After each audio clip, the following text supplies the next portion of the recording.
about communicable diseases. And I would wish to start by defining what is a communicable disease. When we speak about communicable disease, what do we mean? A communicable disease is one that is spread from one person to another. A communicable disease is the one which is spread from one person to another, from one individual to another. For example, from a pillion passenger to a rider, or from a rider to a pillion passenger. Also, from a rider to a community member of the family or his closest friend through the contact. Spread can occur through air, for example, droplets, also airborne. You see, direct contact, for example, sexual intercourse, kissing, hugging, handshake, and so many other ways.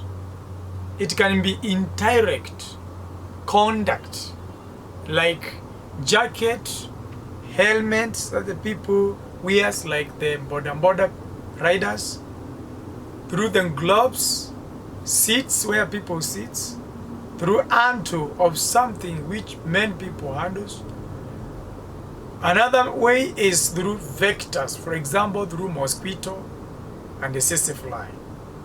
Also, it can be spread through food-borne, like, for example, water, ready-to-eat food. It can be spread through those methods. Now, let us talk about examples of these diseases. Transmission. Examples of communicable diseases. We would speak about transmission, prevention, and control. These are like viral diseases whereby we get COVID-19, HIV, AIDS, common cold. We have bacterial diseases, which is pneumonia, tuberculosis, and also food-borne illness like cholera. We have parasites, whereby we find malaria, amoebic dysentery. We also have fungal diseases like ringworms or tinea. We have athletics of food athletes or athletics food. I know so many people know more about COVID-19, which is coronavirus. This is a disease which is caused by coronavirus and present with fever or chill, coughing, shortness of the breath or difficult breathing, fatigue, muscles or body aches, headache, loss of taste or smell, sore throats, congestion or run nose, nausea or vomiting, diarrhea, etc. It is spread through respiration droplets, through coughing, sneezing, speaking, also singing or breathing evenly. It can be done, or it can contact one person, or it can contact people through direct confinement cases or indirect, whereby contaminated services, items, elements, jackets interferes or interact with the person. Now, we need also to understand one thing, that tuberculosis also is another disease, TB, which is caused by bacteria. And the symptoms is coughing, night sweats, loss of weight, and the transmission is through airborne, shaking mask, even the elements. We can prevent tuberculosis by vaccination through the children's. We can also get treatment and avoid overcrowding, and adequate ventilation must be provided. We have pneumonia as another disease. Pneumonia is an infection of the lungs which is caused by bacteria. Virus of lungs. The lungs will fill with fluids or pus, causing pain, coughing, fever, chills, and difficulties in breathing. Extreme weather conditions such as cold, rain, wind, or dusty can predispose one to getting pneumonia, and this is very worse and can cause the problem to the victim. Then we have also smoking, which makes one prone to pneumonia. Riders can prevent pneumonia by practicing good personal hygiene. They can avoid smoking. They should use proper riders' gears and avoiding extreme weather conditions. They should also keep strong immunity, also enough sleep, exercise, health, diet, and keeping care when mild symptoms are experienced. Now let's talk about HIV/AIDS, whereby it is caused by a virus which attacks both immune system. The signs and the symptoms of HIV/AIDS is flu-like in early stages.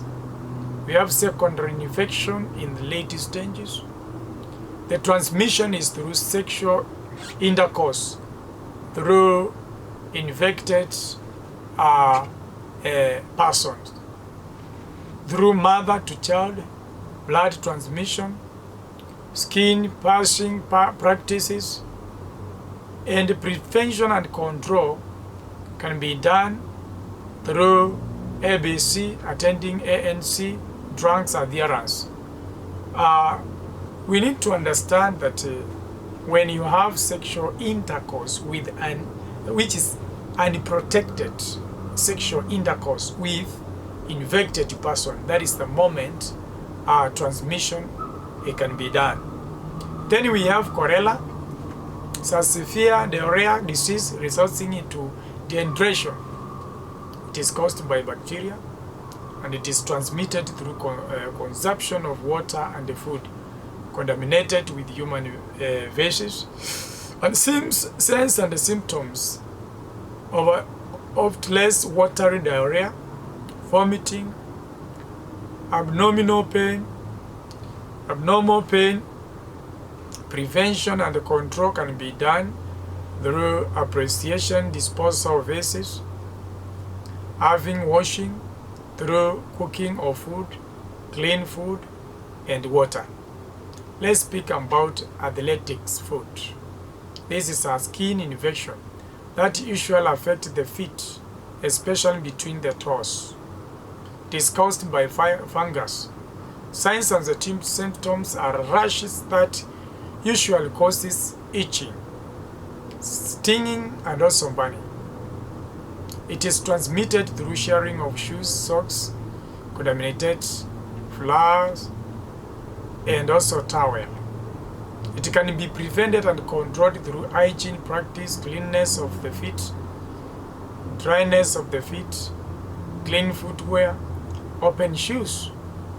We have malaria and illness often presented or presenting with the hotness of the body pains, general weaknesses caused by parasite which is transmitted through the bite of the mosquito. We can prevent this by sleeping under and lids. Also, we can use mosquito repels, long clothing to cover hands, legs, and the neck. Let's speak about infection prevention and control. Now, we as the people who are the members of the family, infection prevention and control are practices that are applied to prevent the transmission of pathogens between riders, their clients, and also family, and all the people who are involved. The foundation of good infection control is to assume that every person, every rider, contact, and a passenger is potentially infected. Public transport service sector offers an ideal setting for the transmission of infection. Sick passengers can transmit infection to the passengers and the riders. Riders can also transmit infection to their family members and other close contact. Riders with other chronic ailments, for example diabetics, hypertension, HIV/AIDS, are more at risk of acquiring infection. Who relates practice such as carrying more than one passenger, sharing jackets and helmet, shaking hands and hanging, crowding can increase the risk of infection transmission. Infection transmission and control, therefore, helps reduce the chances of transmitting infections among the riders, passengers, and close family and contact. Now, early recognition, separation, and reporting, applying standard precaution for all the people. Let them use masks. Let them have hands hygiene. Limit contact, whereby we should have distant, social distance. Other protection items should be applied. In matters of service disinfection, we must have safety gears, reflectors, jacket, helmet, gloves, seats, and other parts. Hygienic practice that we should practice every day is hand washing and also food hygiene. Compliance with the NTSI Act, 1 passenger per ride, and the cleanliness, which is very important. Let's speak about early recognition. Early recognition and reporting reduces the chances of sick passengers infecting more people unknowingly. Riders should be able to take note of passengers and colleagues who appear sick, for example, through bleeding, coughing, vomiting, diarrhea, sneezing, fatigue in pain, and so many other things. When detected, they should be, number one, they should be requested not to mix with other passengers and asked to seek care. Riders should notify the public health authorities of sick passengers. We talk about the standard precaution. A standard precaution are IPC procedures for use by riders and the passengers all the time, irrespective of whether any of them has sign of sickness or not. This include use of face mask, hand hygiene, limit contact, and also have distance, social distance. Service disinfection. Service disinfection involves cleaning of surfaces with a solution that kills pathogens such as chlorine, zinc, which has a solution of 70% alcohol based on solution. This reduces the amount of the pathogens on surface, thus minimizing chances of contact transmission. Reflectors, jacket, and helmet should be disinfected.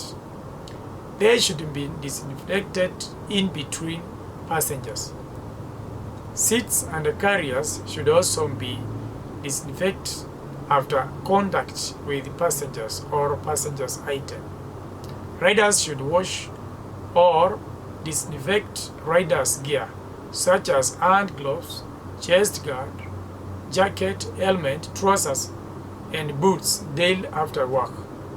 Other hygiene practices, riders should always endeavor to, number one, put in place sanitary facilities for solid and liquid waste disposal at their waiting bays.